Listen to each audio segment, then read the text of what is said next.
All right, we're back with Haley Haynes from North Carolina's Office of Recovery and Resiliency. We're talking about the HOPE grant. It is meant to help renters who are behind on their rent or utilities. Again, this is for those who are renting only.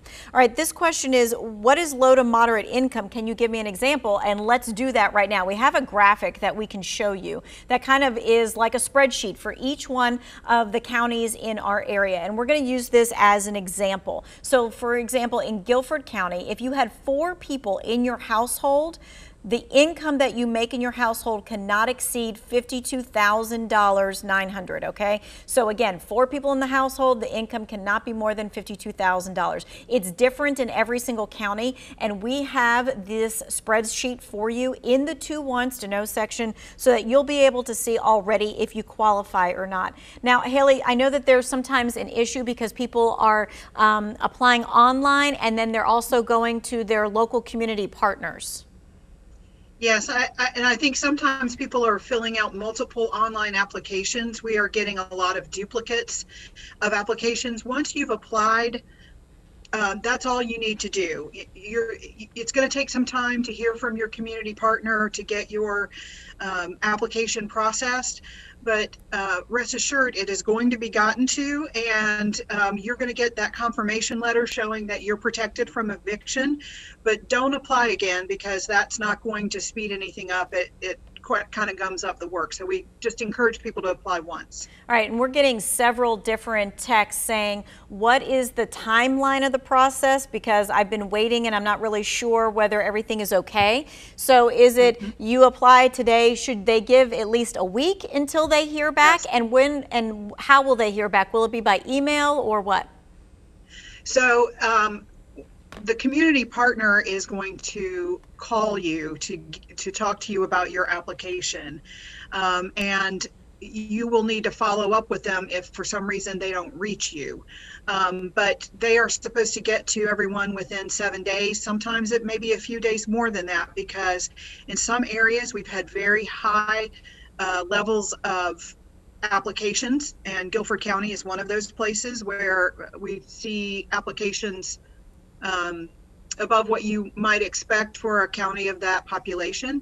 And so just understand that the partners are working through your application, and that letter that gets generated and sent to you is something that you should be able to use with your landlord or with a judicial official if you are dealing with the prospect of eviction. Okay, and this person's saying, do you only help with rent and power? What about gas or water? Yes, all utilities are all included in there. Someone is also asking, does it also cover late fees that have piled up because of missed payments? Some fees are covered if they are statutorily allowed, and our community partners will be able to work through that. You should make them aware of those late fees that you have piled up so that they can look at it and see if it's an eligible expense. If it's eligible, it'll be paid.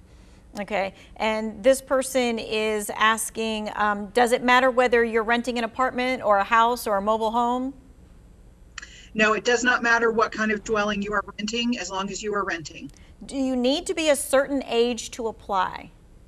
No, you do not. There is no age limit or requirement.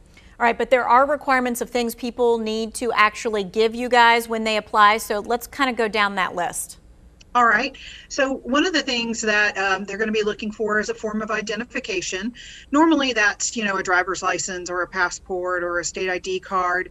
It could even be something like a birth certificate. It could be a Medicaid card. It could be an ID card that is issued by a house of worship. So it's pretty permissive. But what we have to make sure is that the person who's applying is the person who's getting assistance. If you are we're going to want to look at the rent agreement, the lease agreement.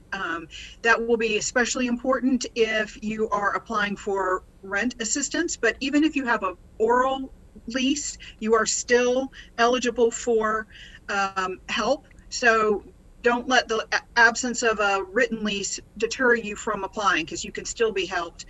And then copies of all the utility bills that you're behind on are the kinds of things that will need to be looked at. The other thing you need to be prepared to provide is information about your current household income.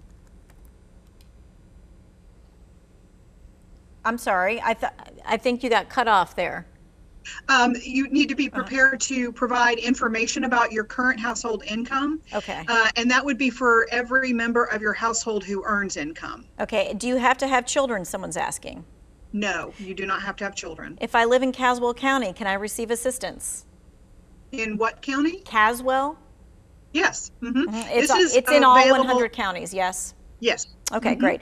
Thank you so much for your time today. We so appreciate it. What we want you to be able to do is go to the Who Wants to Know section of our website, because it's right here. Are you eligible for rent and utility assistance? Ask the expert tonight. You were just seeing Haley there, but it's got all of the links that you need so that you are able to then apply for this help.